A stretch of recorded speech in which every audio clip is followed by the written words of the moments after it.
Hello and welcome to the latest video of Java Tutorial 101. We're gonna start off by learning how to create a project, how to use the integers and different data types, just as well as we are going to try to learn what a class is. And hopefully, if you have enough time, we can cover if statements and if else, or else if rather. So thank you, and let's get started. You start off by pressing the file, create new project. We're gonna choose a Java application. Alright, good. We're gonna name this Java application. I can't think of anything right now, so let's say just IT for beginners. That will do for the current moment. So we're gonna create it with the main class as well. You don't have to, but I recommend it. You can create it on your own. Let's see here.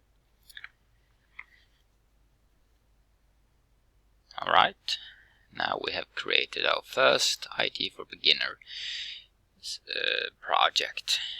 I can cross these down. As you can probably imagine, I have several projects that I have worked on previously. Now, we're not going to use that one here. We're going to look first of all what libraries we have, and we're going to look at the source packages. Alright. Okay. Now what you're going to do is that you're going to work in your that was completely wrong, my bad, pardon me. We're going to go into the itforbeginners.java file, and here we will find our main string. We'll start off easy by creating an integer. int. This is a data type. You can write an integer followed by a variable, a. You can say it's equal to, and you gotta pick a whole number. So 0 will not do, but 1 will do. For an example, you can say int bc equals 1. You can say, you also have to remember to always press the semicolon. Let's say int t equals 4. Now what you can say is that a equals c plus t. Very simple. Now what we're going to do is that we're going to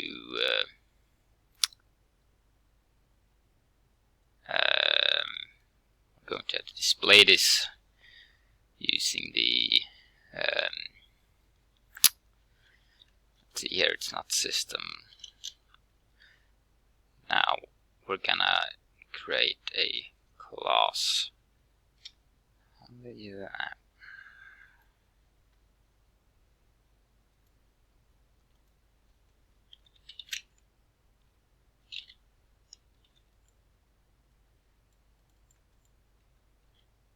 Alright, this was incredibly embarrassing. I am terribly sorry for that. It took me a couple of seconds to quite remember all the syntax. So what we're going to do is just simply write system. No wait, we gotta do this within the void. So we're going to write system dot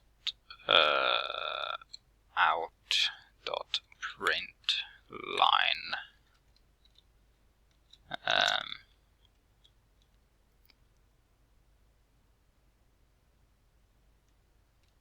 Wait here a second.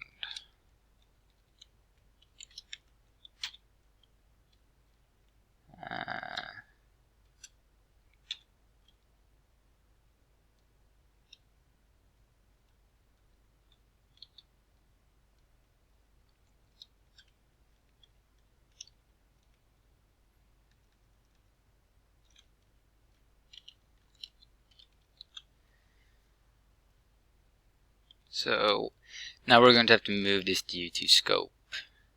What this will do is that it will create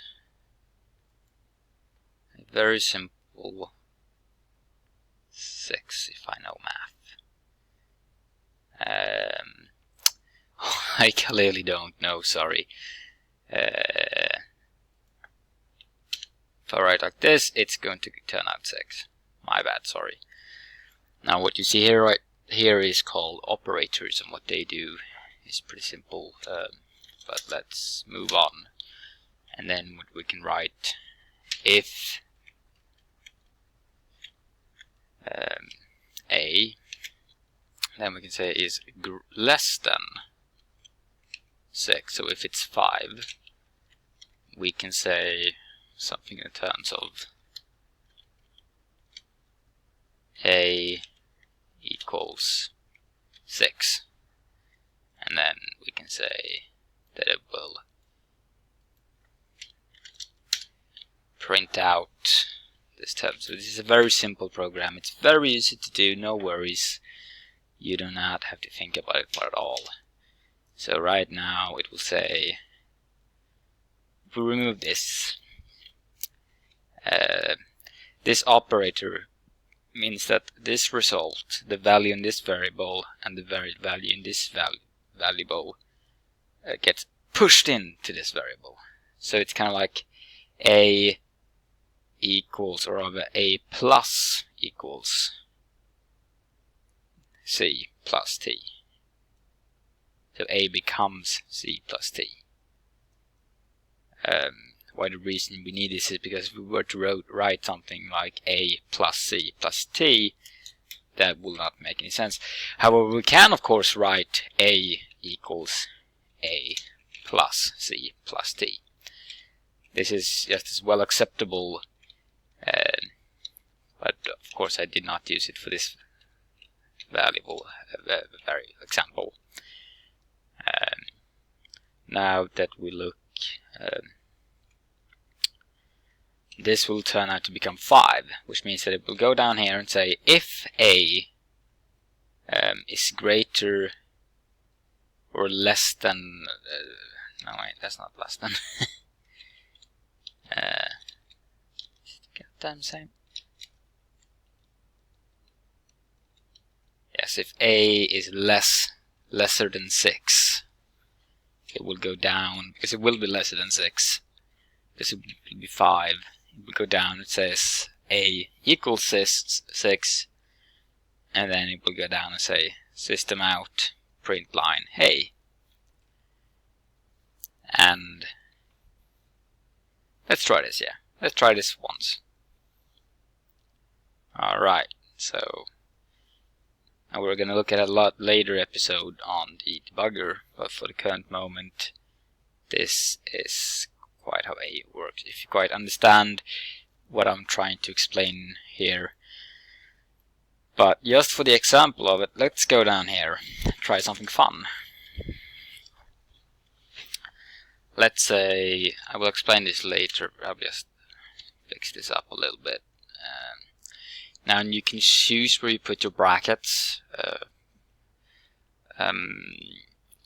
In the old terms of, you can have them, some programmers like to have the brackets on the right side, some programmers like to have the brackets over here, and then kind of add your code into this. It's somewhat important to always have them in line, because you know there will always be someone who looks at your code, and for this it's a lot easier for them to understand where the scope is when you clean it up for them. And there will always be someone who looks at your code later. Well, actually no, it will not always be, but mainly if you're doing something for a reason, you don't have to while you're training at home or whatnot. But what this is going to do is that it will, the computer will read it like this and say while it's true. So this is an iterative phase. It's a loop. It will go down, do this again, and then again, and then again, and then again, and then again forever, since it's true. If this is false, it won't, because it's false. It creates it requires a boolean for it to function. For an example, a true or a false value. So if you say while a equals 5, and then you go down here and it says 5 equals something, it won't be true anymore. So let's try it. Let's say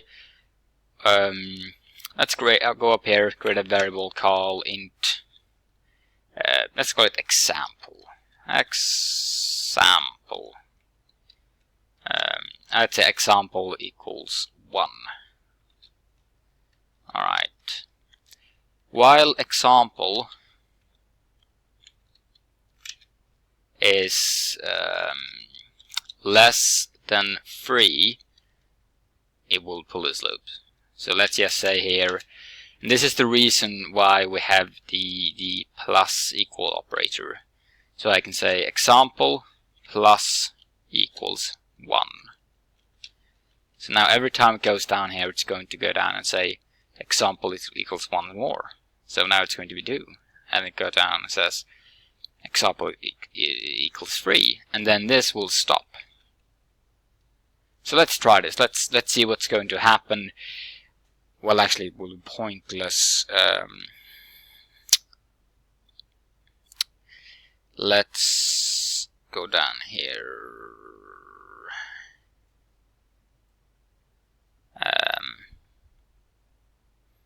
You know what? Actually, let's just system.out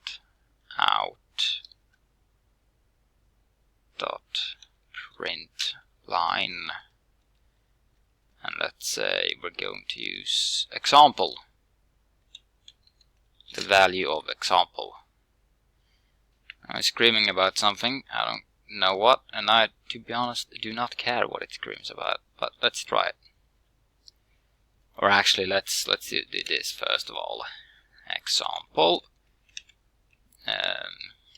equals, and then we have to add a plus there because it's 2 strings. I'll explain more on that later. You'll figure that eventually, or hopefully. And let's just do this. A equals. The reason why I'm using a middle space here is so that you'll be able to see what it does. So yeah, let's try this. Bam. First example, a equals 6, because it will go down here and it will say if a equals 6, it is 6. And then it will go down here, print out example, examples equals 1, and then it will become example equals 2. And then it will go back here and go down, and it will recreate integer a equals 1, integer c. It will recreate these, and then you go down here and it will say again system a equals 5, so it will become equals 6, and then it will print out it is 6. Go down here, now it is equals 2. Will go down here and it will become 3, and that is why we can only see 1 and 2. Let's pretend, or let's say I move this right now. I move this down here. What do you think the difference will be?